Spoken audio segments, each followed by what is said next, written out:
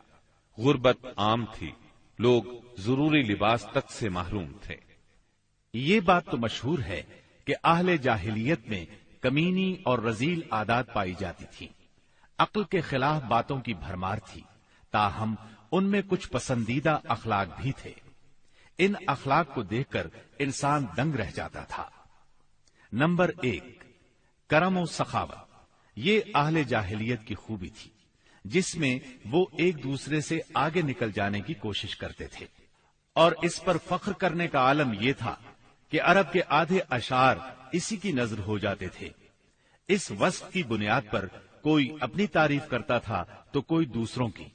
حالت یہ تھی کہ سخت سردی اور بھوک کی حالت میں بھی کوئی مہمان آ جاتا اور میزبان کے پاس اپنی سواری والی اونٹنی کے سوا کچھ نہ ہوتا، اور کنبے کی ضرورت پوری کرنے کا ذریعہ بھی صرف وہی سواری ہوتی تو اپنے مہمان کے لیے ذبح کر دیتا۔ یہ ان کے کرم ہی کا نتیجہ تھا کہ بڑی بڑی دیت اور مالی ذمہ داریاں اٹھا لیتے تھے، اور اس طرح انسانوں کو بربادی اور خون ریزی سے بچا کر دوسرے رئیسوں اور سرداروں کے مقابل فخر کرتے تھے۔ وہ جوا کھیلتے تھے۔ ان کا خیال تھا یہ بھی سخاوت کی ایک راہ ہے، کیونکہ انہیں جو نفع حاصل ہوتا یا نفع حاصل کرنے والوں کے حصے سے جو کچھ زائد بچ رہتا اس کو وہ مسکینوں کو دے دیتے تھے۔ اسی لیے قرآن پاک نے شراب اور جوئے کے نفع کا سرے سے انکار نہیں کیا، بلکہ سورہ بقرہ کی آیت 219 میں فرمایا، وَإِثْمُهُمَا أَكْبَرُ مِن نَّفْعِهِمَا، یعنی ان دونوں کا گناہ ان کے نفع سے بڑھ کر ہے۔ نمبر 2، ایفائے عہد یعنی وعدے کا پورا کرنا، دور جاہلیت کے اخلاق فاضلہ میں سے ہے۔ عہد کو ان کے نزدیک دین کی حیثیت حاصل تھی، جس سے وہ ہر حال میں چمٹے رہتے تھے، اور اس راستے میں اپنی اولاد کا خون اور اپنے گھر بار کی تباہی بھی ہیج سمجھتے تھے۔ نمبر 3، خودداری اور عزت نفس۔ اس پر قائم رہنا اور ظلم و جبر برداشت نہ کرنا بھی جاہلیت کے معروف اخلاق میں سے تھا۔ اس کا نتیجہ یہ تھا کہ ان کی شجاعت اور غیرت حد سے بڑھی ہوئی تھی۔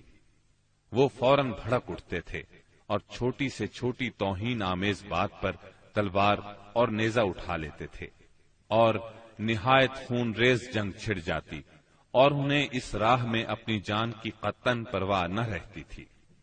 نمبر 4، عزائم کی تکمیل۔ اہل جاہلیت میں ایک خاص بات یہ بھی تھی کہ جب وہ کسی کام کو فخر اور ناز کا ذریعہ سمجھ کر انجام دینے پر تل جاتے تو پھر کوئی رکاوٹ انہیں روک نہیں سکتی تھی۔ وہ اپنی جان پر کھیل کر اس کام کو انجام دے ڈالتے تھے۔ نمبر 5، حلم، بردباری اور سنجیدگی۔ یہ خوبی بھی ان کے نزدیک قابل تعریف تھی، لیکن چونکہ ان میں شجاعت حد سے بڑھ کر تھی، ہر وقت جنگ و جدل پر آمادہ رہتے تھے، اس لیے یہ عادت بہت کم پائی جاتی تھی۔ نمبر 6، بدوی سادگی، یعنی رہن سہن کی الجھنوں اور داؤ پیچ سے ناواقف تھے۔ اس کا نتیجہ یہ تھا کہ ان میں سچائی اور امانت پائی جاتی تھی۔ دھوکہ دہی، بد عہدی سے دور تھے اور نفرت کرتے تھے۔ ہم سمجھتے ہیں کہ جزیرت العرب کو ساری دنیا سے جو جغرافیائی نسبت حاصل تھی، اس کے علاوہ یہی وہ قیمتی اخلاق تھے جن کی وجہ سے اہل عرب کو بنی نوع انسان کی قیادت اور رسالت عامہ کا بوجھ اٹھانے کے لیے منتخب کیا گیا تھا، کیونکہ یہ اخلاق اگرچہ بعض اوقات شر اور فساد کا سبب بن جاتے تھے اور ان کی وجہ سے المناک حادثات بھی پیش آ جاتے تھے، لیکن اپنی نوعیت کے بڑے قیمتی اخلاق تھے۔ یہ تھوڑی سی اصلاح کے بعد انسانی معاشرے کے لیے نہایت مفید بن سکتے تھے، اور یہی کام اسلام نے انجام دیا۔ غالباً ان کے اخلاق میں بھی ایفائے عہد کے بعد عزت نفس اور عزم کی پختگی سب سے زیادہ قیمتی اور نفع بخش جوہر تھا، کیونکہ اس زبردست قوت اور پختہ ارادے کے بغیر شر و فساد کا خاتمہ اور نظام عدل کا قیام ممکن نہیں۔ اہل جاہلیت کے کچھ اور بھی اچھے اخلاق تھے، لیکن ان سب کو بیان کیا جائے تو بات بہت طویل ہو جائے گی، لہذا انہی پر اکتفا کرتے ہوئے ہم آگے چلتے ہیں۔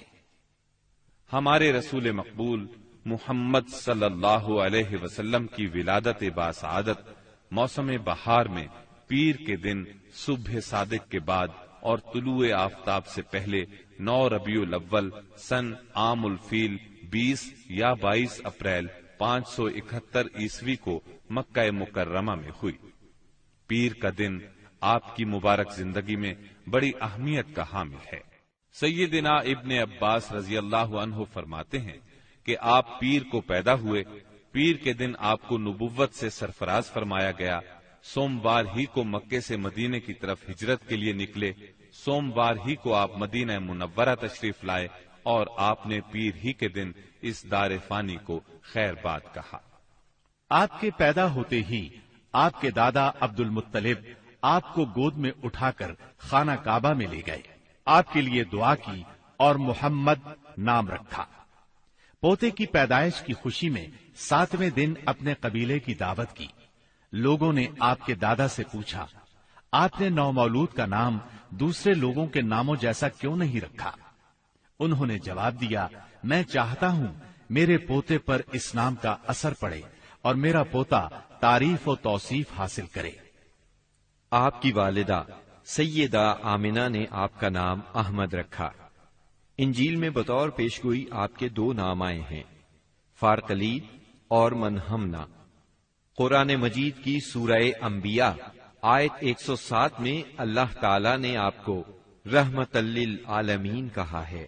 وما ارسلناك الا رحمتا للعالمین، یعنی ہم نے آپ کو تمام جہانوں کے لیے رحمت بنا کر بھیجا ہے۔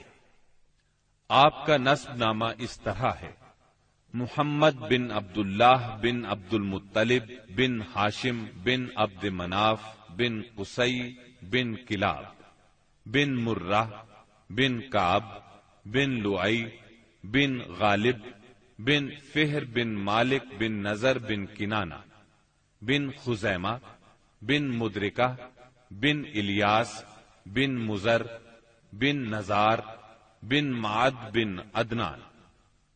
اس بات پر سب کا اتفاق ہے کہ عدنان سیدنا اسماعیل علیہ السلام کی نسل سے ہیں، لیکن دونوں کے درمیان میں کتنی پشتیں ہیں اور ان کے نام کیا کیا ہیں، اس میں بہت اختلاف پایا جاتا ہے۔